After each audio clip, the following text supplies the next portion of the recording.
네, 안녕하세요. LS증권의 염승환 이사입니다. 최근 저를 사칭하는 여러 유튜브 방송이나 카카오톡 채널들이 상당히 많은데요. 저는 이제 LS증권과 함께하고 있는 이 연불리와 함께 채널에서 공식적으로 방송을 좀 하고 있고, 저를 사칭하거나 돈을 달라고 한다거나 리딩을 원하거나 이런 것들은 다 사기일 가능성이 높기 때문에 여러분들이 각별히 주의를 하셨으면 좋겠습니다. 네, 안녕하세요. 염승환 이사입니다. 오늘 2025년 2월 10일 시장 함께 읽기 시작을 하도록 하겠습니다. 자, 오늘 이제 국내 증시는 좀 보합권, 좀 혼조세로 끝났는데, 트럼프가 좀 오늘부터 이제 내일부터 아마 상호 관세 부과할 것 같고, 뉴스 아마 주말에 많이 보셨을 거예요. 그 다음에 알루미늄과 철강에 이제 25% 모든 나라에 수입되는 관세 부과를 했는데, 이게 시장이 이미 예전부터 좀 트럼프가 발언한 게 있다 보니까 놀라진 않았어요. 그래서 국내 증시는 현재 지금 아직 장은 끝나진 않았는데 견조하고, 특히 오늘은 그냥 정리를 해드리면 레거시의 날입니다. 레거시가 이제 뭔지 아시죠? 그 전통 반도체, 범용 반도체라 그러죠. AI 반도체 말고요. 이제 흔히 스마트폰이나 PC, 가전제품 이런 데 들어가는 반도체인데, 오늘 삼성전자 급등하고 하이닉스가 오히려 급나가는 흐름이 나온 거는 결국 AI보다는 전통 반도체에 대해서 시장이 좀 반응하고 있다. 이 이유는 뭐냐면, 일단 그 딥시크 터지고 나서 온디바이스 AI, 그러니까 스마트폰이 이제 앞으로 잘 팔릴 것 같고, 중국에서 이구환신 데이터가 나왔거든요. 이구환신은 헌거 갖다 주면 새 거로 바꿔주는 거죠. 그러니까 보조금 주는 건데, 스마트폰이나 중국의 이런 가전제품이 보조금을 좀 받고 있어요. 그 데이터가 또 잘 나왔습니다. 그래서 이 데이터를 확인하면서 시장이 레거시가 더 낫네. 그래서 이제 그 오늘 삼성전자를 비롯한 레거시 반도체가 급등했다라고 정리를 해드리겠습니다. 사실 오늘 시장 이제 그렇게 움직였고요. 그리고 오늘 사실 정말 좀 많은데, 이거 내용은 다 짧아요. 짧은데 아무튼 이거 다 할 수 있을까 모르겠습니다. 아무튼 미국 증시 시진핑 올 것 같습니다. 작년 말에 한번 이제 영상 만들 때 올해 가능한 것 중에 하나로 제가 이제 시진핑 올 것 같다, 경주 에이펙 정상회담, 그렇게 한번 좀 말씀드린 적이 있는데, 아마 더 올 가능성이 높아진 것 같아요. 그리고 이제 빅테크 지출은 좀 이어진다. 소프트뱅크가 오픈 AI에 400억 투자할 예정이고요. 또 빅테크 실적 전망에 새로운 위협이 되고 있는 킹달러. 그러니까 빅테크들한테도 달러가 너무 강한 게 안 좋다는 얘기죠. 그 다음에 딥시크가 불집힌 AI 혁명, 샘 알트만이 도쿄대 강연한 게 있습니다. 그리고 하나 정밀기계, 지금 이제 이름이 하나 비전이죠. 여기가 하이닉스 이제 TC보는 한미반도체가 독점하던 건데, 이거 수주 가능성이 높아진 것 같습니다. 또 미국이 보편관세 부과하면 한국 수출은 얼마나 타격받냐. 또 트럼프가 상호관세 발표했죠. 오늘부터 한국에도 그럼 적용될까. 그 다음 트럼프가 이제 10일부터, 요건 아까 말씀드렸고요, 철강 및 알루미늄 수입에 25%. 일본 차입 비용 뭐냐면 이제 금리입니다. 장기 금리. 일본의 10년물 국채 금리가 급등했어요, 최근에. 그래서 14년 만에 최고치로. 그래서 엔화가 지금은 달러화 투자보다 엔화가 더 유리한 게요, 저렇게 일본 금리가 자꾸 오르면 일본의 엔화 가치가 오를 수밖에 없는 구조거든요. 그리고 이제 기업 분석으로는 오늘 KCC, 네이버, 대한항공, 한국항공우주, 넥스틴, CJ 프레시웨이, 현대 그린푸드가 있고요. 그 다음에 화장품, 또 엘프뷰티, 해운, 조선, 또 원유 운송 루트 변화. 그러니까 중국이 이란과 러시아산 원유 수입을 확 줄일 거고요. 아마 사우디나 미국에서 수입을 좀 많이 할 것 같다는 내용이고, 또 네이버, 딥시크 관련한 이제 내용들하고, 네이버 밴드가 생각보다 미국에서 좀 잘 된대요. 네. 그리고 빅테크는 여전히 자본 지출 많이 한다, 요 내용하고, 필립 모리스와 KT&G 실적 비교가 있고요. 그 다음에 스콧베센트가 이제 콜을 했죠. 제가 일요일날 올려드린 영상에 있는 이제 그런 내용도 좀 이해하신 분들은 요 보고서 쉽게 이해하실 수 있을 것 같고요. 그 다음에 건설업종 결산, 그리고 실적 발표는 오늘 현재까지 제가 3시까지 나온 기업들 중에서는 일단 페노션, 대한항공, 하나시스템, 요 3개는 지난주에 실적 발표한 건데, 이제 금요일날 좀 오후 늦게 발표해서 제가 말씀 못 드렸고요. ST팜, 레브 코퍼레이션, 칩셋 미디어, 이런 기업들이 오늘 이제 실적이 좀 예상보다 괜찮게 나왔습니다.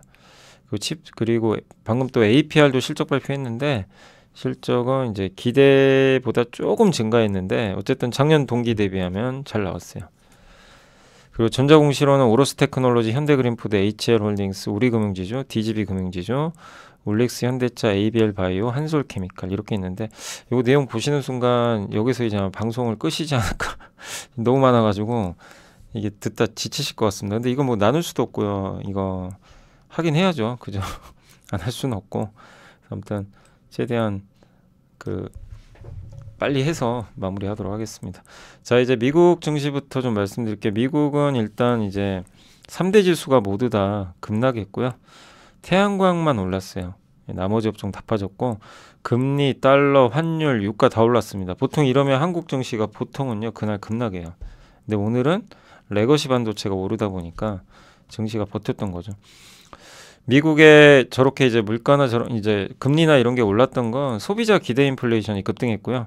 트럼프 대통령이 미국산 수입품에 대한 상호 관세를 부과하면서 언급하니까 증시가 빠졌어요. 그리고 아마존이 대규모 자본 지출 부담 속에 실적 우려로 급락했습니다. 일단 트럼프가 25% 아니 상호 관세, 그러니까 너네가 10% 매겼는데 우리는 2.5만 매겼네 관세를. 그러면 우리도 같이 10% 매길게, 이제 이거죠. 1대1로 똑같이 관세 맞추자, 이런 거죠.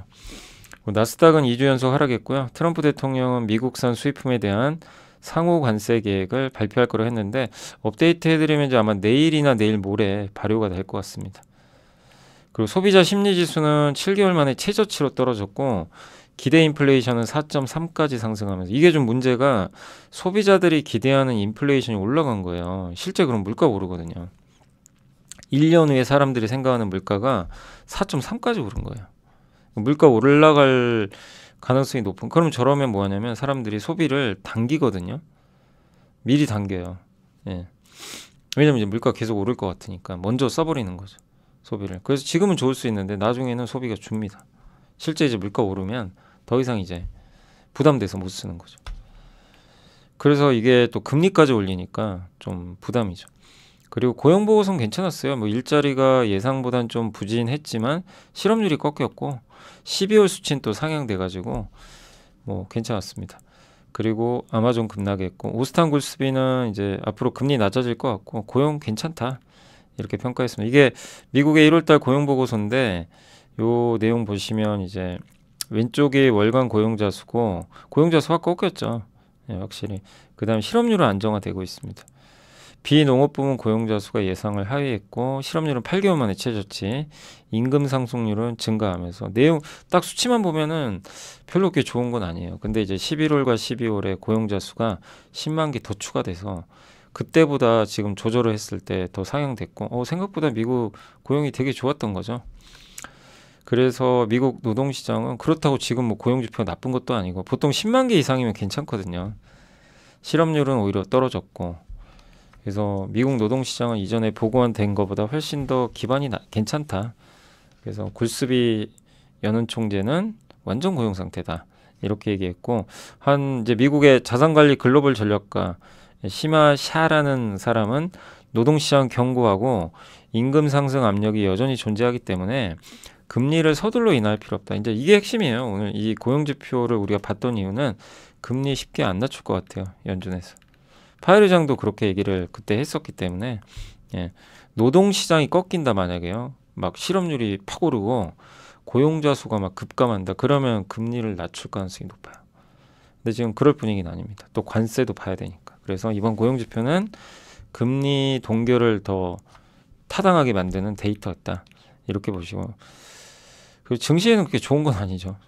소비자 기대 인플레이션인데 이게 보면 넥스트 이어, 이게 1년 보이세요? 그냥 갑자기 치솟았어요. 이유가 있어요.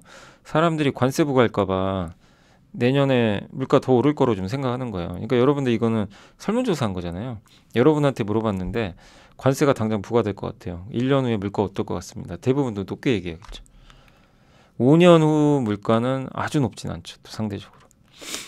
그래서 물가 전망에 대한 비관론으로 근데 소비자 기대 인플레이션 오르면 연준은 금리 낮추기가 어려워요. 이것도 데이터를 참고하기 때문에. 그래서 최근에 뭐 달걀 값이 많이 올라서 미국에서 오른다. 근데 이런 달걀이든 뭐든 하나씩 오르면 연쇄적으로 올라요 또. 근데 반면에 소비자 또 심리 지수는 또 좋지는 않습니다. 예.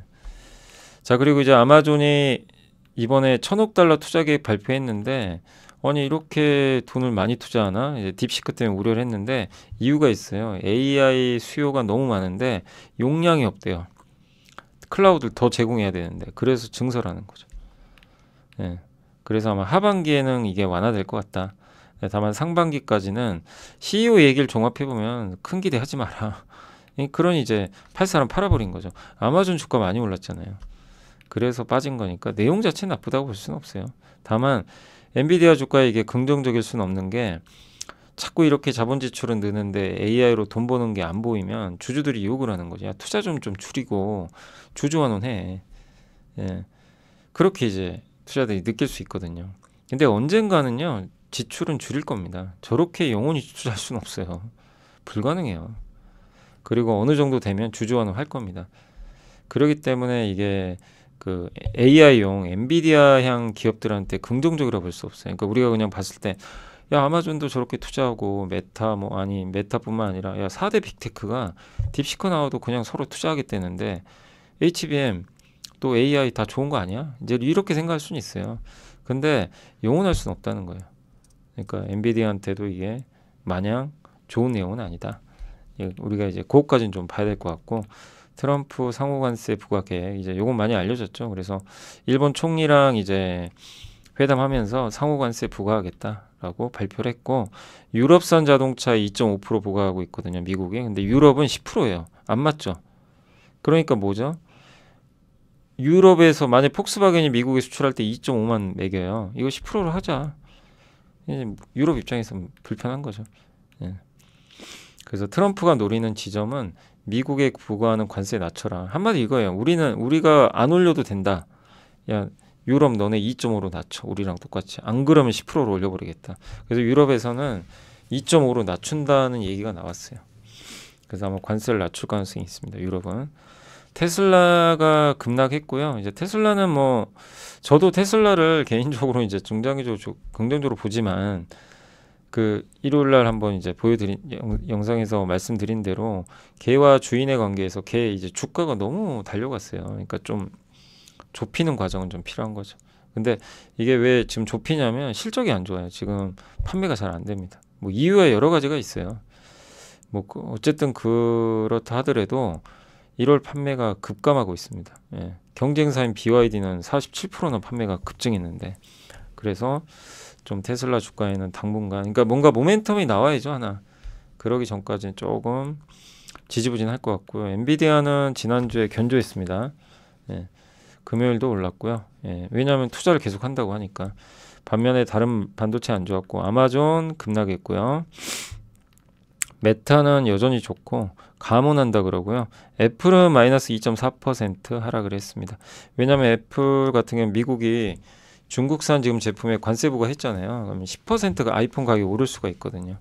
그럼 비용 부담 생기죠. 네. 그러나 뭐 애플이 아이폰의 80%를 중국 지역에서 생산하는데 이거를 다른 지역으로 돌리면 사실상 영향이 없는데, 그럼 근데 그걸 바꾸기가 쉽지 않죠. 당장 중국에 있는 걸 다 바꿀 수는 없잖아요. 그러니까 애플한테는 지금 좋은 뉴스는 아니죠. 이 관세가. 우버가 급등했는데 이 빌 에커먼이라고 되게 유명한 이제 헤지펀드 매니저가 자기 우버 샀다 SNS에 올렸나 봐요. 근데 여러분들이 생각하실 건 뭐냐면, 저런 위대한 사람이 샀으니까 오르겠지. 그 실제 올랐어요. 근데 과거에 이런 투자를 SNS에 공개한 다음에 판 경우들이 몇 번 있었대요. 그러니까 단지 저것 때문에 오른 거는 올랐다면 주의를 해야 될 것 같습니다. 엘프뷰티가 화장품에서 저 중저가 인디 브랜드, 근데 여기가 20% 가까이 폭락했습니다. 주가가 1월 판매가 별로 안 좋아요. 경쟁이 심화되고 있다고 합니다. 그래서 요거는 좀 부정적인 뉴스였다라고 말씀드리겠습니다. 그래서 미국 증시 한번 살펴봤고, 그 다음에 이제 주요 이슈 한번 보도록 하겠습니다. 먼저 이게 제일 큰 이슈 같아요. 시진핑 올 것 같아요. 우원식 국회의장. 여기 한번 사진 보세요.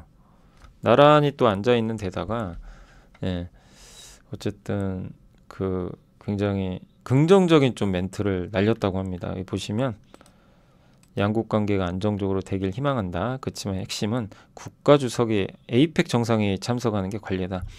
경주에서 10월 말경으로 알려져 있죠. 그러니까 참석하겠죠. 예, 진지하게 고려 중이다. 그리고 그냥 고민해보겠다 그러면 참석 안 한다는 얘기예요. 그냥 해보겠다. 근데 진지하게까지는 말을 붙였고요. 그리고 한한령에 대해서 좀 해제해달라고 요구를 했어요. 예, 욕을 했더니 우은식 의장이 그랬더니 시 주석이 당연히 거기서 문제 커지는 거 막아야 되겠다. 한한령 아마 저는 그래서 테일러 스위프트가 중국에서 콘서트를 하게 되면 한한령 풀리지 않을까 그렇게 생각하고 있어요. 미국도 풀어주는데 그래서 테일러 스위프트가 콘서트 하는지가 정말 중요할 것 같고요. 중국인들이 한국을 더 많이 찾을 것 같다. 왜냐하면 비자 면제하고 한국인들이 중국을 많이 오니까 그런 언급했습니다. 그래서 요거는 그냥 제가 적어본 거예요. 생각나는 대로 만약에 한한령 해제하면 뭐 드라마 제작사 좋죠. 뭐 스튜디오 드래곤 뭐 많이 있어요. 여기 다 못 적었지만 엔터는 하이브, SM, JYP, 뭐 YG 엔터 뭐 여기 적어드리진 않았지만 큐브 엔터 같은 것까지 해서 중소형주도 있고 중국인이 방한한다. 그러면 이제 세금 환급해주는 글로벌 텍스 프리, 뭐 서부 T&D, GSPNA 같은 호텔, 또 면세점, 그다음 카지노, 뭐 이런 회사들이 딱 떠오르죠. 근데 이들이 뭐 만약에 시진핑 주석이 온다면 뭐 괜찮아지겠죠. 근데 지켜봐야죠. 진짜 올지 안 올지 뭐 그 누구도 몰라요. 근데 이제 이런 뉘앙스를 봤을 땐 올 확률이 좀 이제 높아진 거 아닌가 그런 생각을 좀 하고 있습니다.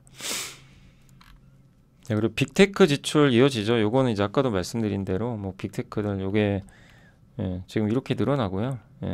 매그니피센트 7 전체에 걸친 열정이 회의론으로 대체되면서 이게 뭐냐면 이 빅테크들이 AI로 지금 돈 버는 건 명확하지 않은데 자꾸 보여주기 식으로 계속 투자한대요. 그래서 그런 거 보면 우려가 좀 커진 것 같다. 과대 광고가 난무한다. 그래서 저는 그렇게 생각은 안 해요. 근데 주주들이 걱정하는 건 맞아요. 매출 증가에 상용하는 지출을 2배나 늘리면 자사주 매입과 배당금으로 받을 돈이 줄잖아요. 그리고 AI 말고 다른 사업부도 있잖아요. 그럼 거기는 뭐냐? 얘네는 죽나? 이런 이제 걱정들. 근데도 빅테크는 우린 멈추지 않는다. 그래서 보면 메타만 올라갔죠. 주가. 메타는 보여줬으니까. 그러니까 이게 서로 좀 충돌하고 있다라고 보시면 되겠습니다.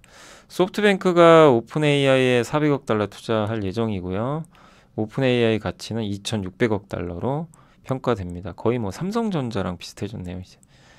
오픈 AI는 이제 16개 주에 데이터 센터 건설할 걸 고민 중에 있고요. 어쨌든 미국은 미국대로, 중국은 중국대로 이제 경쟁은 본격화됐다. 예, 이렇게 어떻게 보면 지금 약간 미국과 일본이 서로 공조하면서 AI를 키우려는 뭐 왜냐하면 손정희 회장이 여기 있기 때문에 그런 모습도 보이는 것 같습니다.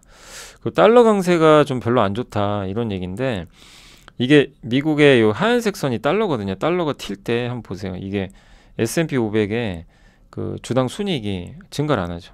실제 튈 때 멈춰버립니다. 예, 달러가 오르면 달러 오르면 정체돼요. 다시 올랐죠. 그럼 정체될 가능성이 있는 거죠. 예, 뭐 무조건 맞는 건 아닌데 그래서 이 BOA에서도 뱅크 오브 아메리카도 기업 수익에 가장 큰 피해를 입히는 거는 달러화다. 2014년 중반 달러가 25% 이상 상승한 후에 21년과 22년 다시 같은 폭 상승했을 때 S&P 500 기업들은 이익 둔화를 경험했다. 이렇게 나와 있습니다. 테슬라는 중국 매출 노출도가 20% 이상, 엔비디아, 애플이 16%로 그 뒤를 잇고 있다. 그래서 중국 노출도도 높은 기업들도 있기 때문에 관세도 좀 우려된다라는 내용도 있습니다. 자, 그리고 이제 딥시크가 불을 지폈다. 이게 무슨 내용이냐면 최근 이제 AI 분야에 3가지 주목할 만한 사건이 생겼습니다. 트럼프의 720조 원 규모 스타게이트 프로젝트, 중국 딥시크가 촉발한 저비용 AI, 폴 앨런 연구소가 GPT-4와 딥시크 아론을 뛰어넘는 툴루3라는 걸 공개했대요. 네, 요게 이제 최근에 그러니까 핵심은 뭐죠? 대규모 투자에서 효율적인 학습 가성비로 가는 게 맞아요. 지금은 트렌드가 바뀌었어요. 가성비로 가자. 그래서 5년 내에 초기 비용의 10분의 1까지 AI 비용이 떨어질 겁니다. 그리고 앞으로 국가 경쟁력은 이렇게 결정될 거예요. 정치 사회가 안정돼야 돼요. 당연하죠. 그리고 AI 인력이 많아야 되고요. 그걸 뒷받침할 반도체 전기가 인프라로 깔려야 돼요. 이걸 모두 다 하는 나라가 1등 국가 된다는 거예요. 예. 그래서 이런 것들을 비용을 또 적게 하는 국가가 선두에 서겠죠. 그 딥시크 사건은 그냥 사건이 아니에요. 예. 요걸 촉발을 시켰고 저비용으로 이런 걸 할 수 있는 자신감을 심어준 건데 이거를 근데 실제로 하는 국가, 못하는 국가가 몇 년 후에 차이가 심해지겠죠. 특히 영국이 예전에 산업혁명으로 세계 1등 했잖아요. 해가 지지 않는 나라. 그때 영국이 명예혁명에서 정치 사회를 안정화시킨 다음에 노동력도 풍부했고 석탄, 철, 자연자원도 많았어요. 그걸 이용해서 뭐 했죠? 산업혁명. 세계 1등 먹었죠. 그리고 지금 이제 미국이 1등이고 근데 여기에 중국이 지금 가장 근접했죠. AI만 봐도. 예. 근데 중국은 한계가 있어요. 미국이 규제하면. 근데 우리가 1등은 못 되더라도 이런 모습은 보여줘야죠. 우리 한국을 위해서라도 요 세 가지 정치 사회 안정, AI 인력. 근데 우리는 지금 어느 건 하나 반도체 요 3번만 돼 있어요. 일본 정치 사회 우리나라 지금 어떻게 돼 있죠? 굉장히 불안정하잖아요. 예. 나라가 갈려 있죠, 완전히. 지금 계엄 사태 이후로 정치 사회가 굉장히 불안정하고 두 번째 AI 인력도 제대로 지금 안 갖춰져 있는 거죠. 더 많아야 되는데. 그러니까 이거를 빨리 수습 못하면 한국은 그냥 뒤처지는 겁니다. 그러니까 뭐 얼마 시간이 안 남았어요. 샘 알트먼이 도쿄대 강연을 했는데, 예, 그리고 오늘 제가 이거를 좀, 제가 댓글 보니까 요거를 하얀색으로 해달라. 아니면 이 검은색이 낫다. 이게 비슷비슷하더라고요. 그래서 오늘까지 한 번만 더 봐보세요. 검은색으로. 그래서 그래도 정 불편하시면 제가 하얀색으로 바꿀게요. 바꾸는 거야 뭐 어렵지는 않은데 한 번 더 봐보시고 이게 검은색이 더 편하신지 또 한번 코멘트 해주시면 또 감사하겠습니다. 하얀색으로 가도 되니까. 네.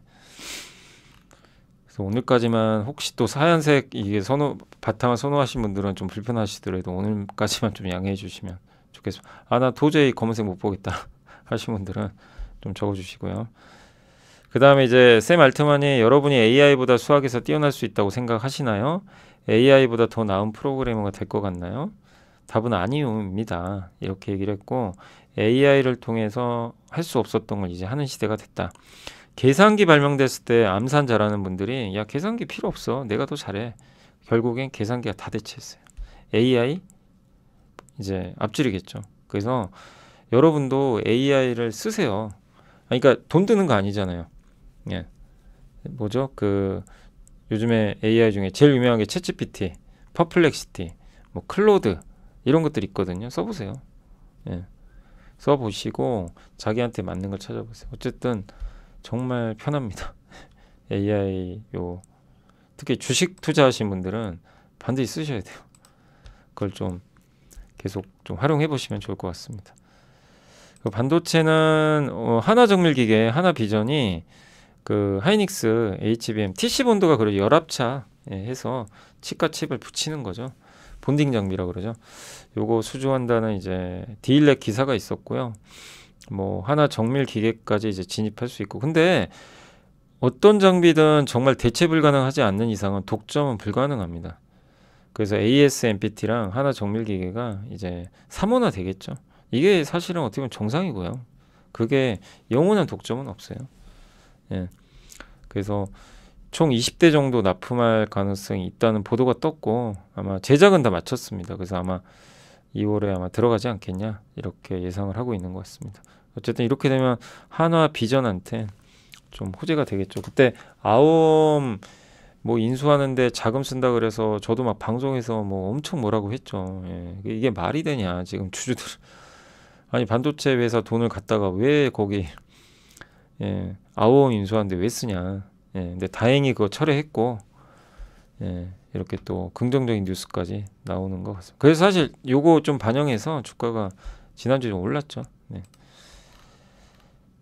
무역 전쟁은 이제 자, 이제 보편관세를 만약에 부과하게 되면 한국의 총 수출이 이제 마이너스 1.9% 감소할 거라고 하는데, 그러니까 세 가지 시나리오가 있어요. 대중국 10% 추가 관세 부과하면 한국 수출 별로 감소 안 합니다. 중국만 하면. 그리고 캐나다, 멕시코까지 부과하는 거 있잖아요. 이거는 더 좋아요. 한국 수출이 마이너스 0.03이요. 좀 의외죠. 더 수출이 감소해야 되는 거 아닌가? 근데 마이너스 0.03입니다. 그러니까 중국만 부과하면 마이너스 0.1, 캐나다, 멕시코까지 하면 마이너스 0.03%. 이렇게 돼 있거든요. 예. 그러니까 어떻게 보면 좀 한국 수출은 지금 굉장히 그 생각보다 감소폭이 적은 거죠. 왜냐하면 이제 중국, 캐나다, 멕시코에 모두 관세 부과하면 여길 통해서 막 중국이 우회 수출도 많이 하거든요. 미국으로. 그러니까 오히려 한국은 반사이익을 얻어요. 영향이 별로 없습니다. 크게 우리가 생각하는 것보다. 그러니까 지금 중국, 먹이고 캐나다, 멕시코, 오히려 캐나다, 멕시코 관세 부과해도 이게 악재는 아닌 거예요. 한 달 후에 관세 부과한다. 근데 기억나시죠? 지난주 월요일 날 증시가 박살이 났잖아요. 캐나다, 멕시코 관세 때린다 그래가지고. 기억나시죠? 지난주 월요일 날 증시 폭락한 날. 근데 이 데이터를 보시면 여러분들이 캐나다, 멕시코 관세 부과하는 거 이거 악재가 아니네 생각보다. 이렇게 보시면 돼요. 근데 이제 진짜 악재는 뭐냐면 여기다가 보편 관세까지 다 때려보는 거예요. 그러면 한국 수출이 마이너스 이제 1.9% 감소하게 됩니다. 그래서 이제 보편 관세를 시행을 하게 되면 직접적인 수출 감소 영향이 좀 불가피한 거죠.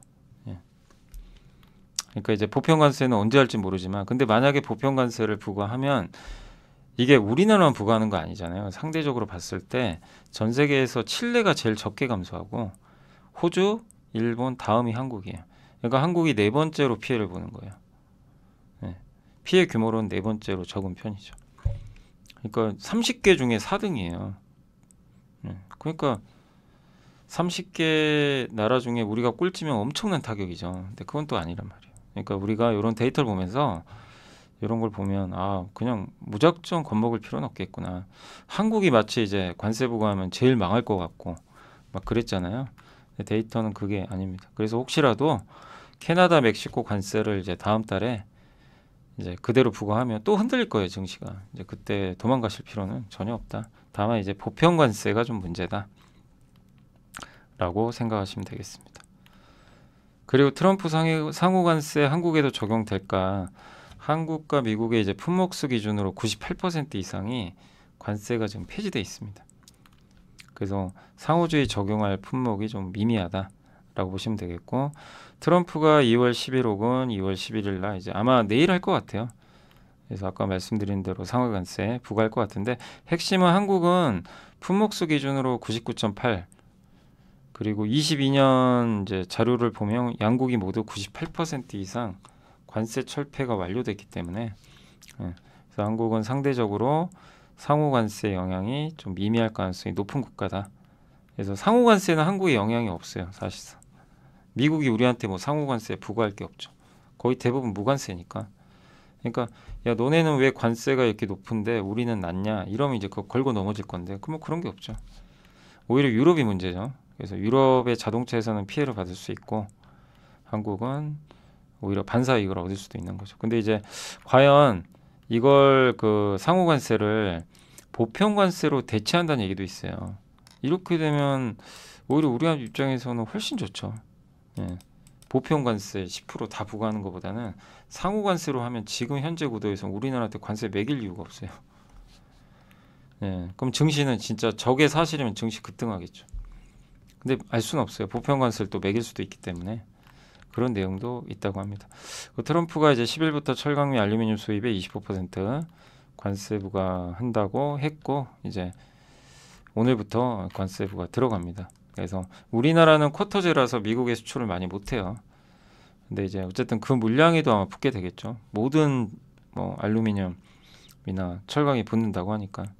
그럼 이제 미국에서 철강이나 알루미늄을 미국 내에서 조달하는 기업은 괜찮은데, 그거를 이제 해외에서 수입하는 기업들이 있잖아요. 미국에서 뭐 예를 들면 현대차가 현대제철에서 수입을 해요. 그럼 관세가 들어가니까 그건 좀 불편할 수 있죠. 근데 그래서 현대차도 지금 현대제철이 저기 이제 미국에다가 공장 지으려고 좀 아마 고민을 하고 있는 거죠. 그래서 이건 미국한테도 안 좋은 게 제조업체 비용이 다 올라가요. 그리고 보복 관세도 우려되니까 일자리가 사라져 버릴 수도 있다고 합니다. 그러니까 그런 부분은 좀 미국한테도 마냥 좋은 건 아니다. 근데 어쨌든 부과를 해버렸습니다. 네, 그리고 아이고 잘못 눌렀네요. 네, 일본 경제. 그래서 일본의 차입 비용, 일본의 금리가 많이 오르고 있습니다. 이게 미국, 일본의 10년물 금리가 1.3까지 갔어요. 굉장히 많이 오르고 있죠. 근원 물가도 급등했고요. 그래서 일본의 물가 상승은 이번엔 진짜다라는 분석들이 있습니다. 임금 상승률도 올라가고 있고, 그러니까 일본 은행의 금리 인상 사이클은 이제 끝이 아니라 시작이 가깝다라고 이제 얘기를 하고 있습니다. 그래서 분석가들은 올해 말과 26년 정책 금리가 1%에 도달할 때까지 일본 은행이 이제 금리를 인상할 걸로 예상하고 있다. 이렇게 좀 언급을 했고요. 예. 그래서 일본의 물가가 오르고 금리가 계속 오르면 지난 10년간 이제 하락했던, 제가 봤을 때는 이제 엔화 약세가 끝날 수도 있잖아요. 그래서 그런 부분은 좀 고민이 필요할 것 같습니다. 그래서 이슈는 다 말씀드렸고, 이제 오늘 보고서 한번 보고 설명을 해드리도록 하겠습니다. 일단 기업들은 KCC가 실적 잘 나왔습니다. 생각보다 일회성 비용 제외해도 더 좋은 실적이 나왔고, 그 다음에 범용 제품 판매량 축소로 이제 절대 적자폭도 축소가 됐고, 페인트는 좋았고요. 핵심은 실리콘이죠. 실리콘이 되게 안 좋았다가 작년부터 이제 흑자전을 하면서 좋아지고 있습니다. 그래서 작년에 사상 최대 실적, 밸류에이션도 역대급으로 저평가돼 있고, 또 이 경쟁사죠. 네, 엘캠이라는 회사가 구조조정 또 가능성도 있다라는 얘기도 있더라고요. 그래서 이 부분은 좀 긍정적인 것 같습니다.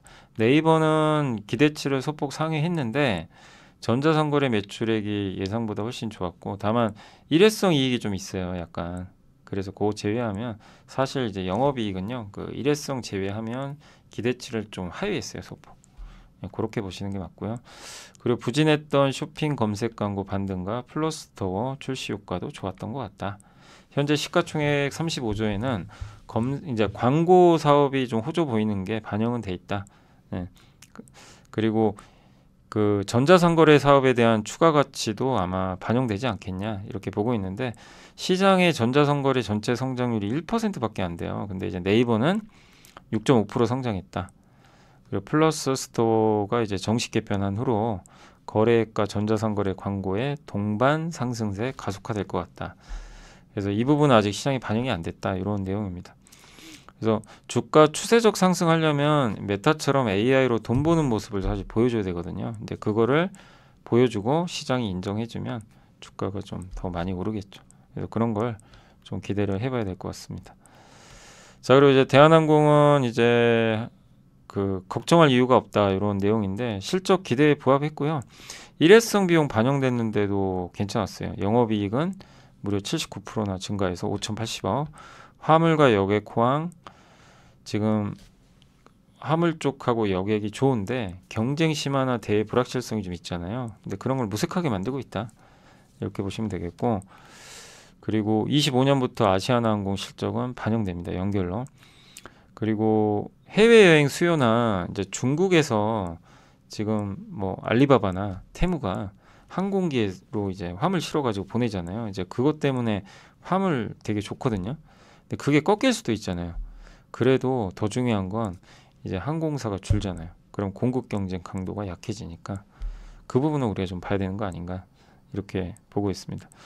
또 저비용 항공사 안전에 대한 신뢰가 완벽히 회복되기까지는 여객 수요는 대한항공으로 좀 몰릴 수밖에 없다, 이렇게 보시면 될 것 같아요. 왜냐하면 이제 좀 그 사건 때문에 좀 불안감들이 조금은 있는 거죠.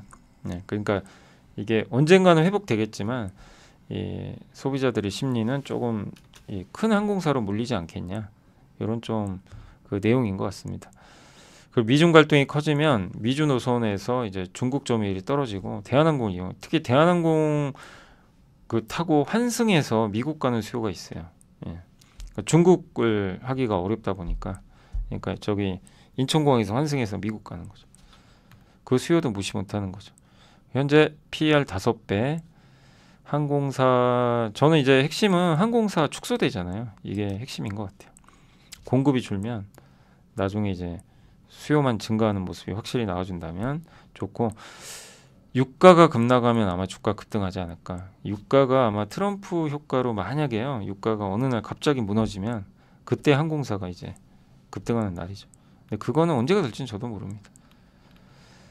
다올 투자의 이제 최강시 연구원은 한국항공우주를 좀 긍정적으로 봐주셨고 실적은 별로였어요. 근데 내년까지 오히려 좋다. 그러니까 작년 4분기는 뭐 잊어버리자 이런 내용입니다. 완제기 수출이 91%나 증가했고요. 4분기에 우려하지 말자. 예. 특히 26년에 KF-21 차세대 전투기 인도가 시작이 되고 그런 것들이 실적에 잡히겠죠. 중장기 투자하면 좋지 않겠냐 이렇게 했고 수주 가이던스는 8.5조 원으로 강력하다. 완제기 수출도 3.6조 원 제시했고 예. FA50과 그 다음에 오래 묵혀있는 중동의 수리온 헬기 이것도 수주 가능성 높은 것 같다. 그래서 개별 순항 중인 KF-21 전투기 K 방산으로서의 성공 가능성 힘이 실린다. 그래서 25년, 26년을 기대하면서 장기로 보자는 얘기 같습니다. 넥스티는 실적 좋았고요. 이게 실적 좋은 게 근데 마냥 너무 좋게만 볼 수는 없는 게 왜냐하면 중국 회사들이 넥스텐 장비를 많이 사갔는데 미국이 규제할 거와 미리 좀 당긴 게 맞나 봐요. 네. 그래서 이 부분으로 실적 올라간 건 높은 점수를 주긴 없죠. 왜냐하면 구조적인 게 아니잖아요. 그냥 미리 선주문 해버린 거니까. 실제로 올해 중국 장비 수요는 공백 상태가 될 수도 있어요. 잘못하면. 그러니까 저거에만 기대면 안 되고 이 넥스텐이 해야 될 건 뭐죠? 그러면 중국 비중을 줄이고 다변화해야죠. 그래서 핵심은 이제 올해 고객사 HBM3 12단짜리 요거 검사 장비 요게 이제 본격적으로 이루어지는지를 한번 봐야 되겠습니다. 그래서 크로키 장비가 공급을 할 걸로 지금 기대를 하고 있고 그리고 25년 영업이익 추정치는 이제 중국 매출이 좀 빠질 것 같아서 오히려 마이너스 6% 하향 조정했습니다. 그래서 중화권 장비 출하는 올해 마이너스 42% 감소할 걸로 보인다라는 내용으로 보시면 좋겠습니다. 그래서 목표 주가를 좀 낮췄어요, 사실. 그래서 뭐 저도 개인적인 생각은 이제 중국 때문에 좀 많이 좋았는데 그 부분보다는 이제는 중국 외에서 뭔가를 보여줘야 된다. 그게 하이닉스든 이런 실적이 나온다면 보여주면 주가 다시 올라가는 거죠. 그래서 이거는 이제 회사에서 중국 외쪽에 얼마만큼 수주를 해주느냐 요게 관건입니다. 이에서 핵심 장비 요 두 개는 이지스 요게 2차원 장비고 원 X0 좀 예전 구형 공정이죠. 거기서 발생하는 다양한 결함을 검출하고요. 그러니까 중국 회사들이 이제 어떻게 보면 많이 사가는 거죠. 구형 장비를. 레거시라 그러죠 보통. 그 다음에 이제 아이리스 요거는 3D 낸드 플래시 요게 이제 굉장히 어떻게 보면 이 반도체가 이 고다층이라 그러죠. 예, 층이 막 올라갈 때 그걸 검사해 주는 거예요. 하단부까지 정밀하게 검사를 할 수 있다고 합니다. TSV 공정 이제 구멍 뚫는 거죠. HBM에 구멍 뚫어서 연결하잖아요. 거기에도 활용이 좀 가능하다라고 보시면 되겠습니다. 그리고 이제 CJ 프레시웨이도 이제 단체급식 관련 기업인데 실적이 나왔는데 일단 기대치에 대략 부합했고 병원 채널형 급식 사업이 왜냐하면 지금 파업 때문에 의사 이제 파업 때문에 그 병원이 좀 부진하죠. 근데 대신에 아파트나 군대 급식은 또 괜찮았다고 합니다. 그래서 올해 영업이익은 19.3%나 증가할 예정이고 병원 부분이 조금만 정상화된다면 더 나아지겠죠. 그리고 온라인 채널 활용해서 고객사 증가 속도도 빠르고요. 물류비도 좀 많이 감소할 걸로 보고 있는 것 같습니다. 그래서 현재 주가는 25년 예상 순이익 대비 PER 5배밖에 안 된다라고 봐주시면 좋겠습니다. 그래서 단체급식 시장은 구조적으로 성장해요. 예. 근데 이제 CJ 프레시웨이가 그동안 못 갔죠. 경쟁사 현대그린푸드 대비해. 근데 좀 반격이 나올지는 한번 봐야 되겠고 현대그린푸드는 4분기 실적 숫자만 보면 안 좋아요. 실적을 크게 하회해서 적자 나버렸어요. 근데 통상임금 그 반영이 있었다고 합니다. 그래서 그 비용 143억 정도 반영되면서 영업 손실이 좀 커졌고요. 그리고 주요 고객사 식수 증가하고 단가 인상 효과도 있어서 예, 그 부분은 괜찮았습니다. 다만 군대 있죠. 군대에 납품하는 식자재 수주가 좀 줄었고 경쟁이 이 부분에서 심화된 건 조금 부정적이었습니다. 지금 국내 시장은 대형업체 위주로 재편되고 있고요. 해외 사업부 뭐 현대그룹 있죠. 여기가 해외 진출할 때 그 단체급식 지원하니까 거기도 꾸준하다. 그래서 24년도에 중동 쪽 매출이 35%나 성장했고 자사주 이제 그 소각 진행 중이고 배당금도 이제 늘립니다. 그래서 밸류업도 기대하자. 그래서 프레시웨이든 현대그린푸드든 어쨌든 가성비 좋은 이 단체급식 시장이 커진다는 면에서는 둘 다 긍정적일 수 있다라고 보고 있습니다. 화장품은 일단 펀더멘탈 이상 없이, 그러니까 메리츠증권의 박종대 연구원님이 아모레하고 LG생건을 비교했는데 아모레가 낫다는 거예요. 한마디로 두 회사 다 국내 사업 조정, 사업 구조 조정, 중국 사업 정상화, 해외 사업의 모멘텀, 브랜드 리밸런싱, 이게 과제인데 아모레가 이런 측면에선 좀 낫다고 합니다. 왜냐하면 리빌딩이 완료가 됐대요. 그래서 온라인과 올리브영 같은 채널이 상세하면서 나아갈 수, 그러니까 백화점, 면세점 이런 게 부진하잖아요. 이걸 온라인과 올리브영으로 만회할 수 있는 걸 좀 갖췄대요. 아모레퍼시픽은 중국 구조조정도 끝났고 오프라인 매장 대부분 대대적으로 정리해버렸어요. 영업적자 300억 줄여버렸습니다. 그 다음에 비중국은 코스알엑스 인수효과 제외해도 20% 이상 성장했고요. 중저가 매출 비중이 저도 이 수치가 좀 놀랍습니다. 4분기에 화장품 부분에서 우리가 보통 아모레퍼시픽 하면 고가잖아요. 중저가 비중이 60%를 넘었었다고 합니다. 그래서 올해 1분기 영업이익이 이제 30% 이상 증가하고 분기 영업이익이 900억 원 이상 유지하면서 25년 연간으로는 4,062억 원 좀 성장할 것 같다. 이렇게 언급을 했습니다. 그래서 아모레퍼시픽 PER이 20.5배로 LG생건 14.5배로 보면 좀 비싸 보이지만 아모레는 이익의 대부분이 화장품이고 LG생건은 전체의 34%만이 화장품이다. 그러니까 어떻게 보면 아모레는 거의 순수 이제 화장품 쪽이다 보니까 밸류를 더 받는 게 좀 당연하죠. 왜냐하면 LG생건은 음식료가 들어가 있잖아요. 그 LG생건은 추세적으로 오르려면 증익이 동반돼야 되는데 좀 시간이 필요하다. 근데 이제 최근에 아무래도 뭐 화장품이 좀 별로 안 좋습니다. 예. 대부분 실적 전망은 이제 유지가 되고 있는데 주가만 또 오르다 보니까 밸류가 좀 비싸졌다. 그래서 주가 조정이 나왔고 조정 시 매수하는 건 괜찮다. 추격 매수는 하지 말자는 겁니다. 펌텍코리아, 코스맥스, 아모레퍼시픽, 실리콘투가 이제 관련된 기업들이고 실적 발표가 다 안 끝났어요. 그래서 좀 당분간 보수적으로 보자. 실적 발표 다 끝날 때까지. 아모레퍼시픽은 빠지면 매수가 괜찮다라는 내용이고, 그 다음에 이제 데이터 중에 특징적인 게 색조 비중이 많이 늘고 있대요. 이게 미국의 색조 수출 비중입니다. 급격히 늘었죠. 이게 완만히 줄다가 색조 화장품 비중이 많이 늘었는데 미국은 색조 나라예요. 전체 기초보다는 색조가 훨씬 큽니다. 대부분은 기초가 큰데 미국은 좀 반대죠. 근데 국내에서 중저가 색조 1등은 로맨입니다. 아이패밀리스의.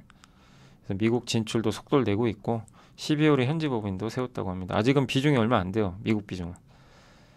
PER은 12.1배에 불과하고요. 그래서 올해 매출과 영업이익도 한 20% 이상 성장할 것 같아서 뭐 괜찮지 않냐라는 그런 시각인 것 같습니다. 근데 전반적으로 화장품은 조금 지금 좋은 상황은 아니죠. 좀 쉬어가는 분위기고, 특히 미국의 LPBT라는 인디 브랜드 회사가 실적 추정치를 낮춰버렸어요. 주가가 폭락했는데 소비 트렌드가 기대 이해합니다. 1월 매출이 마이너스 5% 감소했고 이게 성장률이죠. 이 선 그래프가 성장률이 둔화되고 있는 거죠. 그리고 관세 정책 리스크도 있는 게 100% 중국 거만 썼어요. 중국에서 만든 거를 LPBT가 수입했거든요. 그럼 중국에 지금 10% 관세부가 들어갔죠. LPBT 타격 받죠. 네.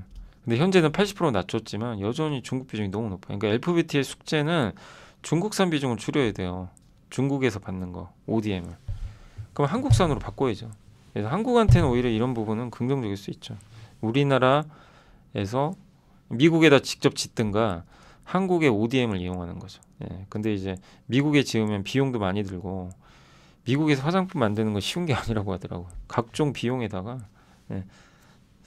그러니까 만만치가 않은 거죠. 그래서 오히려 한국 걸 쓰는 게 가장 탁월한 선택이 되지 않을까 그렇게 생각하고 있습니다. 한국 ODM한테는 이 부분에 있는 내용은 좀 긍정적인 것 같습니다. 조선해운 관련해서 이제 덴마크의 머스크라는 세계 최대 해운사가 이게 좀 대부분 해운이 컨테이너가 좀 꺾일 거라고 많이들 전망을 하거든요.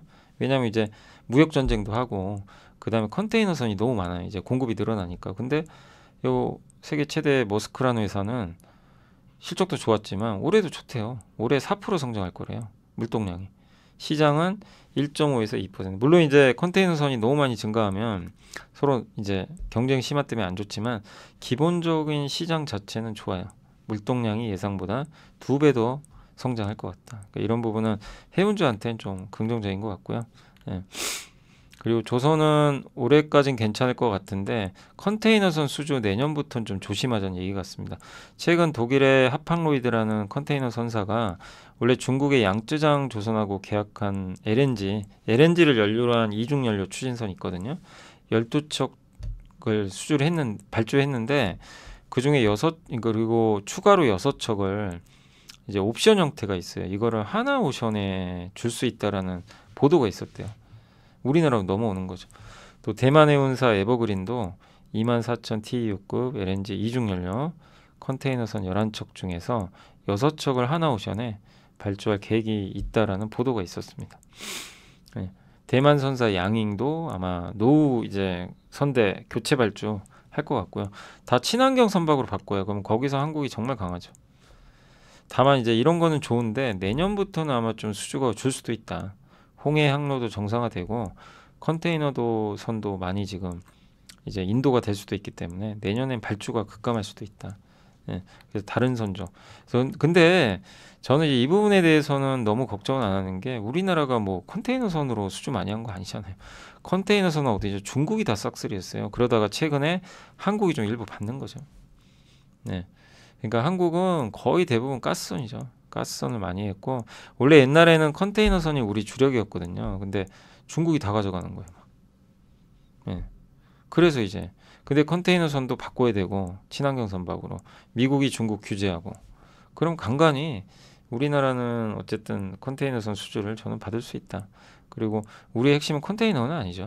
네. LNG이기 때문에 LNG 수주가 정말 급격히 꺾여버리면 이건 좀 위험하죠.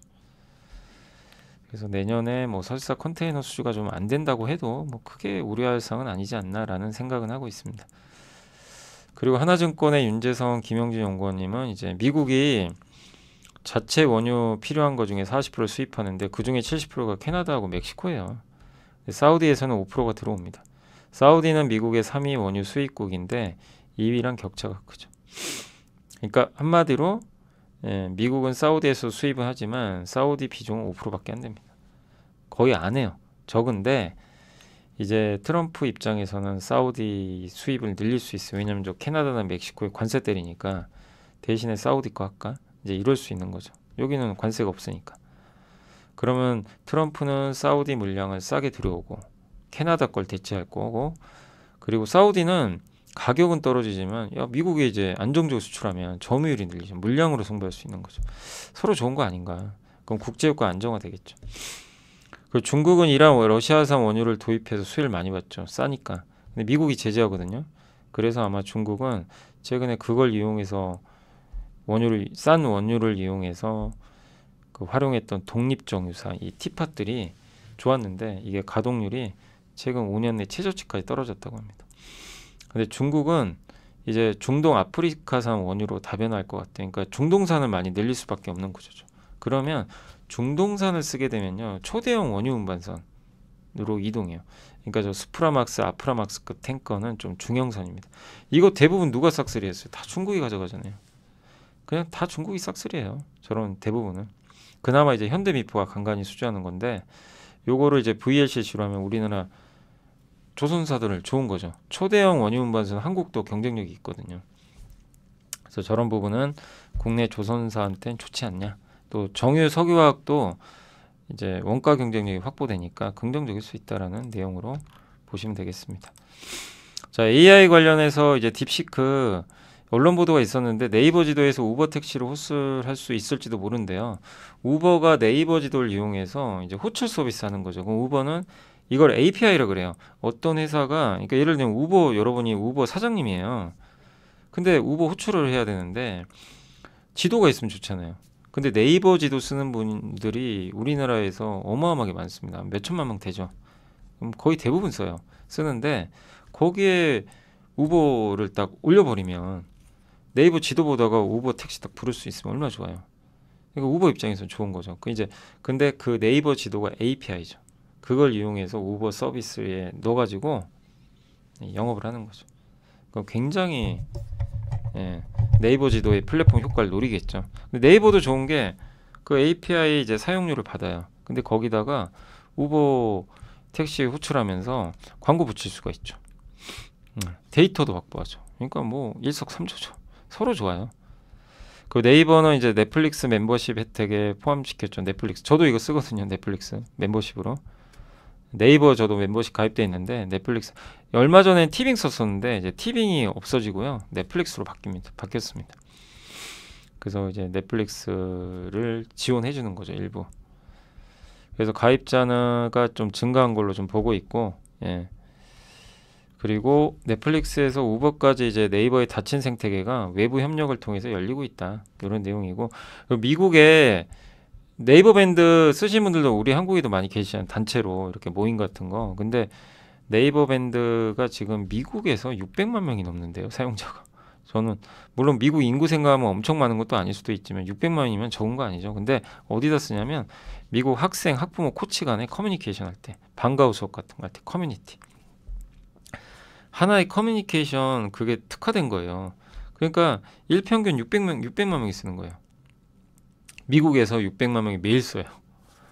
무시 못하는 거죠. 거기서 다양한 사업들을 할 수 있죠. 미국의 레딧이라고 있죠. 여기 일간 사용자 수가 4,800. 여기도 커뮤니티인데 정보의 성격 차이 고려하면 레딧이 이제 주로 뭐 주식이나 뭐 이런 것들 얘기하는 건데 밴드는 이제 주로 학교. 그래서 매년 성장하고 있는데 이런 것들은 전혀 지금 반영이 안 된 것 같다. 그래서 네이버 해외에서 좀 못하는 거 아니냐 이런 거를 커버할 수 있는 좋은 모멘텀 아닌가 이렇게 보고요. 그 다음에 딥시크리어에도 빅테크는 정말 투자 많이 하죠. 보시면 상향 조정했어요. 빅테크 기존보다 컴퓨팅 파워를 줄이는 것보단 가성비를 위해 맞춤형 반도체 도입을 강화하는 걸로 그러니까 브로드컴한테 좋은 내용이죠. 근데 어쨌든 투자는 하는데 막대하게 엔비디아만 투자하는 게 아니라 이제 맞춤형 반도체 여기 1등은 브로드컴입니다. 그래서 이런 이제 AI 또 추론 시장도 커질 것 같고 그런 내용이 있으니까요. 참고하시면 되겠습니다. AI도 조금 바뀐다. 음식료는 필립 모리스와 KT&G가 실적 비교를 했는데 그 두 회사 공통적으로 외형이 성장했고 수익성도 개선이 되었습니다. 실적 성장의 요인은 달랐습니다. 필립 모리스는 이제 아이코스랑 JYN. 저도 이게 뭔지 몰랐어요. 이따 설명해 드릴게요. 무연담배라고 있더라고요. 무연담배라는 게 저는 뭔지 몰랐는데 연기를 안 내는 담배가 있더라고요. 그래서 이제 KT&G는 해외 일반 담배가 이끌었고 그러니까 해외 쪽이 좋았습니다. 필립 모리스, KT&G 아무튼 둘 다 숫자 좋았습니다. 시장 성장이 크지 않잖아요. 원래 일반 담배는. 근데 필립 모리스는 그걸 탈피하려고 JYN이라는 새로운 제품을 내놨어요. KT&G는 오히려 일반 담배가 해외에서 수출이 잘 돼서 실적이 좋습니다. 필립 모리스 JYN은 이제 올해 1월에 FDA 승인받았다고 합니다. 유해 성분이 적다. 이렇게 나왔고 KT&G의 핵심은 주주환원이에요. 주주환원 면에서 계산을 해보니까 지금 앞으로 27년까지 매년 배당과 자사주 합치면 배당은 연 4.5% 수익률 나오고요. 자사주 매입으로 인해서 2.5 합치면 7% 정도 주주환원을 받을 수가 있어요. 그 JYN은 요겁니다. 니코틴을 포함했는데 이게 담배를 태우거나 씹는 방식이 아니라 입안에 넣는 방식이래요. 그래서 연기가 안 난다고 하더라고요. 저도 이런 담배가 있는지 모르겠어요. 혹시 뭐 이거 뭐 아시는 분들 계실지 모르는데 아무튼 요런 담배가 있다고 입안에 그냥 넣고 연기가 안 난대요. 니코틴은 있는데 요게 또 잘 되나 봐요. 필립 모리스가 주가 사실 좀 많이 올랐거든요. 최근에 그런 효과도 있는 것 같습니다. 그리고 현재 가장 중요한 인물의 베센트의 콜인데 NH투자증권에서 나온 자료고 베센트는 미국 경제가 견고했던 이유로 정부가 지원을 많이 해줬다. 그러니까 공무원도 많이 채용하고 정부 지출 많았다. 이랬다고 합니다. 근데 그건 큰 정부잖아요. 그래서 스콧 베센트는 옐런과 다르게 나는 작은 정부로 가겠다. 정부 지출 줄여서 금리 떨어뜨리겠다는 겁니다. 지금 금리가 너무 높잖아요. 이 금리 떨어뜨리려면 정부 지출 줄여야 되거든요. 규제 완화. 이렇게 해서 민간의 차입 비용을 낮추겠다. 예. 그러니까 미국과 반대로 가죠. 일본은 지금 금리 올라가죠. 미국은 거꾸로 그래요. 그럼 어떻게 돼요? 달러는 약해지고 엔화는 강해지겠죠. 이제 그거에 힘을 실어주는 거죠. 이제 그런 구조고, 그래서 미국 장기채 투자도 괜찮은 거죠. 미국 채권 금리가 떨어진다면 장기채 가격이 오르니까 채권 금리와 가격은 반대로 가잖아요. 자, 이제 거의 끝나갑니다. 건설업종, 이제 여기 하나증권의 김승준 하민연구원님이 올해 연말에는 주택주 갖고 있어야 된다. 이게 결론입니다. 예. 지금은 주택주를, 그러니까 한마디로 상반기에 주택주가 혹시라도 또 급나간다면 사란 얘기죠. 왜냐하면 26년부터 한 3년 좋을 것 같아요. 2, 3년. 뭐 그 이유는 착공이 늘어납니다. 이제 내년부터 늘어날 가능성이 높아요. 왜냐하면 지난 2년간 착공이 줄었거든요. 3년간. 그러니까 이제 내년 사이클은 이제 갈 거고, 또 무엇보다 영업이익이 증가하는 이유가 있어요. 원가가 감소해요. 그동안 주택 원가를 만들 때 공사비가 높았던 현장이 21년, 22년 물량인데 요게 이제 거의 다 끝나요. 반영이. 조선주처럼. 그럼 이제 수익성 좋은 게 반영되면 이익은 계단으로 늘어나죠. 그래서 현대건설 탑픽으로 꼽아주셨고, DLENC와 HD 현대산업개발을 이제 차 선호주로 꼽아주셨으니까 참고하시면 좋겠습니다. 네. 자, 그리고 이제 공시 말씀을 드릴게요. 공시가 좀 많아요. 2월 7일 금요일 날 제가 이제 저녁에 집에 가서 정리했는데 정말 많더라고요. 첫 번째로 오로스 테크놀로지가 반도체 장비 수주 따냈고요. 여기가 계측 장비 제조사입니다. 그래서 하이닉스에 공급을 하게 됐습니다. 현대그린푸드가 중장기 주주환원 정책 발표했고요. 신규 주주환원 정책을 수립했습니다. 아까 뭐 잠깐 설명도 드렸지만 중간 배당 도입하고요. 이제 올해부터 중간에도 배당 줘요. 반기에 한번 주겠죠. 연간 배당금은 200억 이상 주겠다고 합니다. 그래서 올해 중간 배당 기준일은 9월 30일이고 이제 배당만 따졌을 때는 연간으로 한 수익률은 4.3% 정도 나올 것 같고, 그 다음에 HL홀딩스도 주주환원 정책을 안내했습니다. 최소 2,000원 주겠대요. 26년부터예요. 27년까지. 그래서 최소 주당 2,000원 주고 2년간 또 200억 정도를 분할해서 취득해서 자사주를 소각하겠다. 다 소각하겠다. 그러니까 1년에 100억씩이죠. 그 제가 계산을 해봤어요. 연간으로만 26년, 27년으로 해가지고 연간 그럼 2년이죠 총. 연간 2,000원 배당금 지급하면 배당 수익이 5.8 나오고요. 연간 100억씩 자사주 소각하면 2.9 합치면 8.7 나옵니다. 8.7%를 26년, 27년에 두 번 주주 환원만으로도 수익을 낼 수가 있어요. 그러니까 제가 요즘에 이런 공시를 계속 보여드리는 이유가 있어요. 지금 우리가 성장주만 할 필요는 없어요. 무조건 뭐 성장해야 된다 그게 아니라 지금 주주환원이라는 명제가 생겼기 때문에 점점 기업들이 늘어나요. 구체적으로 주주환원 해줘요. 두루뭉실하지 않아요. 네. 근데 이런 기업들이 이제 밸류가 올라갈 가능성이 있어요. 물론 실적이 망가지면 안 돼요. 전제 조건은 실적만 단단하다면. 저번에 코에 있었죠. HMM도 있었죠. 지금 몇 개 업체들 나오죠. 이번에 KTNG, 아까 현대그린푸드, 현대백화점 뭐 많아요. 찾아보시면 각각 다 다르지만 이제 HL홀딩스도 여기에 동참하겠다는 거죠. 그래서 이런 것들을 우리가 계속 볼 필요 있고, 이런 기업들의 밸류가 올라가야 돼요. 그래야 야, 한국도 이제 주주환원을 인정해주는 국가가 되는구나, 이럴 수가 있는 거죠. 그래서 이런 거는 되게 바람직한 내용인 것 같습니다. 그다음 주식 소각, 우리금융지주 소각하고 1.29%, 그다음 DGB 금융지주는 1.62% 규모 전체 주식에 소각합니다. 또 DGB 금융지주도 또 추가로 2.56 합니다. 요거는 그 장내 매수에, 그러니까 2.56%는 이번에 매수한 다음에 소각하고요. 1.62%는 기존에 갖고 있는 것 중에 1.61을 이제 없애버리는 거죠. 그리고 올릭스가 제일 이슈가 됐죠. 일라일릴리가 올릭스의 그 이 OLX7501요. 요 신약 파이프라인 후보 물질이 이 물질이죠. 요거를 이제 그 공동 개발하겠다. 이렇게 투자 판단 관련 주요 경영 공급 계약 공시는 아니에요. 그러니까 이제 중요한 경영 사항이니까 올릭스가 알려준 거죠. 주주들한테. 그래서 계약 이거 아직은 계약이 체결된 거로는 보이진 않고 이제 계약을 아마 체결할 것 같고요. 계약 체결한 다음에는 이제 독점적 라이선스를 아마 릴리하게 부여할 것 같습니다. 그러니까 정식으로 아마 계약이 체결되면 이제 공시에 이제 공급 계약 공시에 아마 뜰 겁니다. 그래서 요게 뭐 하는 거냐면 대사 이상 지방 간염이라고 있어요. MASH. 이게 뭐냐면 대사 이상 지방 간염 같은 경우는 이제 그 우리가 알코올 많이 섭취하면 이제 간염이 생길 수도 있잖아요. 간에 문제가 생기는데 지방간이 술 마시지 않아도 지방간이 생기는 병이에요. 주로 비만 등 만성 대사 질환이 원인인데 방치하면 간암으로 발전합니다. 그런 거예요. 그래서 그걸 치료해 주는 거예요. 예. 그래서 비만 치료나 이런 거에 목적인데 핵심은 지방간염입니다. 비만보다는. 근데 지금 저걸로 FDA 승인받은 신약은 미국의 마드리갈 파마시티컬스의 레즈디프라가 유일합니다. 현재 다국적 제약사들이 치료제로 개발 중에 있어요. 그래서 특정 유전자의 활동을 억제하는 유전자 치료제인데 이 OLX75016을 쓰면 이 유전자의 활동이 억제돼서 체내 에너지 대사가 증가를 한대요. 그래서 체지방이 준대요. 그래서 비만으로 생기는 지방간을 개선한다. 이런 내용 같습니다.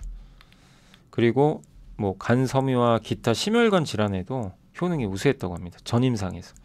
그래서 지금 호주에서 임상 1상이 완료될 곧 예정이고 호주 데이터상으로는 이제 그 BMI가 마이너스 이제 6.62% 개선됐고 그 다음에 복부둘레도 마이너스 15.3%나 감소한 효과가 있었대요.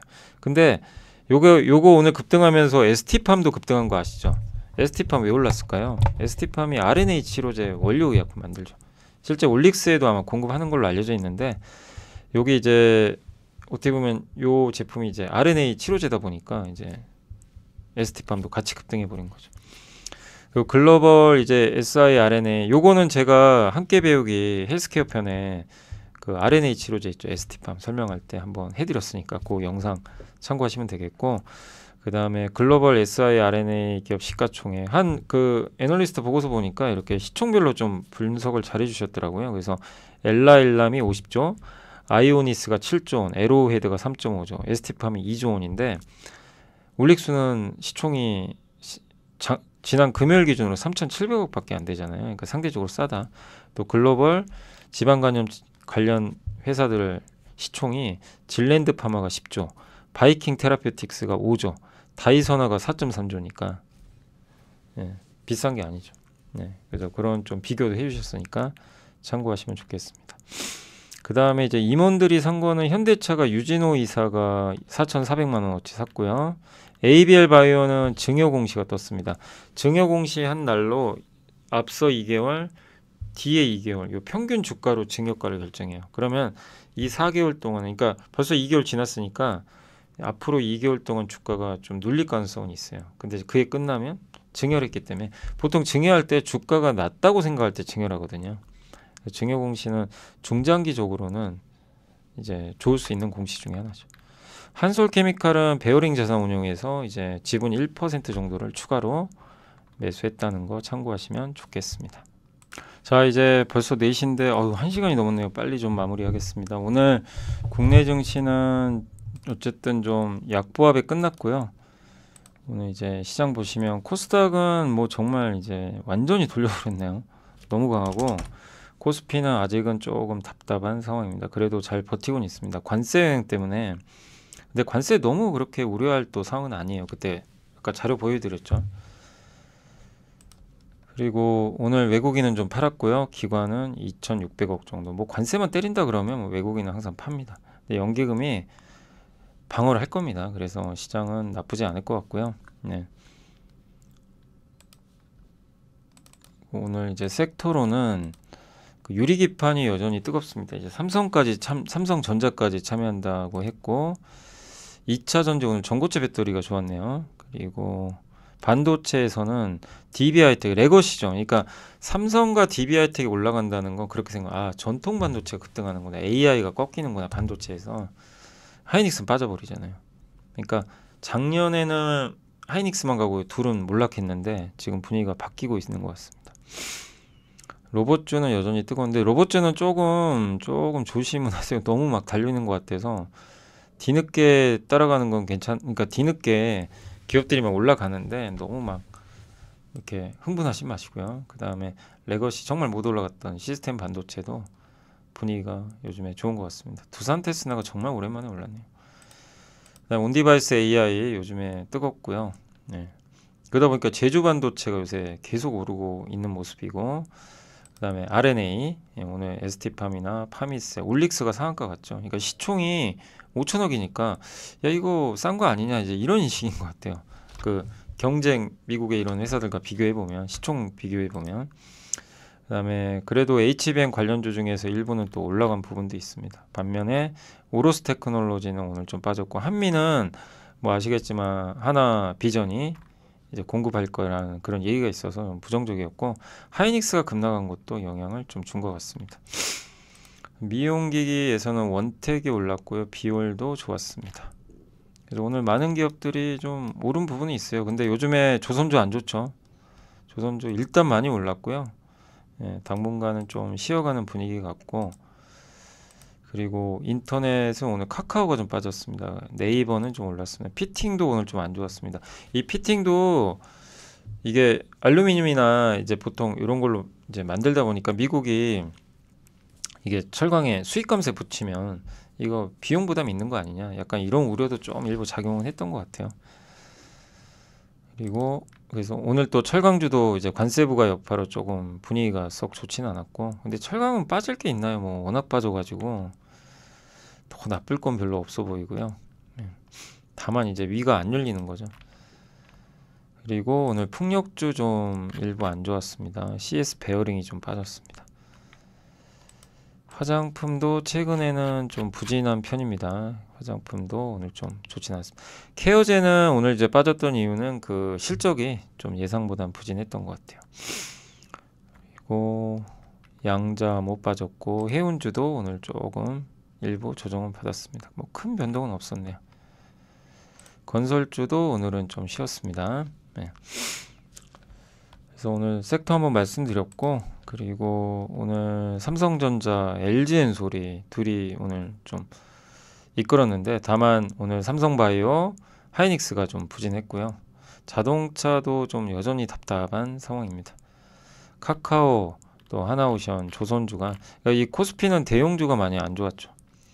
반면에 코스닥은 뭐 이 로봇주는 좀 급락했고 많이 올랐던 바이오도 좀 빠졌는데 반도체가 이끌었어요. 반도체. 그리고 일부 바이오가 좀 급등하는 모습도 나왔습니다. 그리고 두산 테스나 같은 반도체가 이끌어서 좋았고, 그다음에 전고체 배터리, 일부 바이오, 예. 그다음에 삼성 전기가 요즘에 AI 수혜주죠. 삼성 전기도. 근데 이 AI도 AI인데 중국의 중화권에서 스마트폰이 지금 판매가 좋으면 당연히 수혜를 받아요. 그러니까 레거시죠, 레거시. 삼성 전기도 어느 정도 비중은. 그리고 하이브가 오늘 올랐죠. 하이브는 이제 중국, 예. 이 좀 그 열리지 않겠냐는 그런 기대감 좀 녹아들고 있고, BTS 이제 컴백할 가능성이 있고요. 다만 하나오션, 한미반도체, 더존비종, LS처럼 이제 최근에 좋았던 기업들은 좀 빠졌습니다. 코스닥에서는 오늘 두산테스나 뭐 ALT, 유진로봇, 네, 덕산네오룩스가 12%나 올랐고요. 덕산네오룩스는 이제 폴더블폰, 실제로 폴더블폰이 아이폰이요 내년 하반기에 나올 가능성이 높아졌어요. 관련해서 삼성 디스플레이 들어가니까 이제 좀 수혜주로 분류가 돼 있는 것 같습니다. 그리고 동진세미케 오랜만에 올랐고요. 반면에 레인보우 로보틱스, 성광밴드, 루닛, 숲 이런 기업들은 일부 좀 빠졌습니다. 자, 오늘 어쨌든 이제 시장은 이렇게 좀 마무리를 해드리고, 일단 증시는 좀 답답하긴 해요. 그래도 삼성전자가 정말 그동안 얼마나 빠졌습니까? 그냥 답답했는데 전자가 일단 레거시 영향을 받아서 좀 급등했고 분위기 좀 괜찮아질 것 같아요, 당분간은. 그리고 LG엔솔은 뭐 좋은 건 없어요 지금. 근데 주가가 안 빠지는 게 중요합니다. 저게 버틴다는 건 2차 전지가 버텨주고, 저기서 삼성전자 쳐주고, 바이오가 조금씩 더 힘을 내주고, 삼성바이오가 LG엔솔 이겼었잖아요 한번. 오늘은 다시 역전됐는데 저게 일회성은 아니에요. 한번 저렇게 시총 순위를 바꿔버리면요 구조적으로 가버리는 경우가 되게 많아요. 기억하시겠지만 에코프로 BM이 코스닥 독보적 1위였는데 알테오젠이 제끼고 나서 계속 유지되잖아요. 그죠? 역전은 못합니다 쉽게. 분위기가 바뀌기 전까지는. 그게 되게 오래 가요. 그래서 삼성바이오가 저렇게 분전하면서 올라와주면 바이오 전체가 오르고, 바이오는 시총이 굉장히 커요. 바이오가 오르면 주식시장도 좋아집니다 당연히. 근데 여기에 반도체 레거시까지 좋아지니까 이러면 너무 그냥 우리가 관세에 빠질 필요는 없다는 겁니다. 그래서 관세 때문에 또 뭐 만약에 뭐 얘기 나오면 또 빠지겠죠. 이제 그럴 때 도망가지 말자, 그 말씀을 드리고 싶고, 트럼프는 누구보다 금리 낮추고 싶어 합니다. 네, 금리 낮추면 한국에도 호재니까 네, 그런 부분들도 염두에 두시면, 그래서 너무 미국에만 집중하지 마시고 이제 한국 주식에서도 좋은 기회 계속 찾아보시면 더 좋을 것 같습니다. 자, 오늘 고생하셨고요. 저는 또 내일 이 시간에 뵙겠습니다. 오늘 워낙 좀 내용이 너무 많아가지고 좀 1시간 넘게 했습니다. 감사합니다.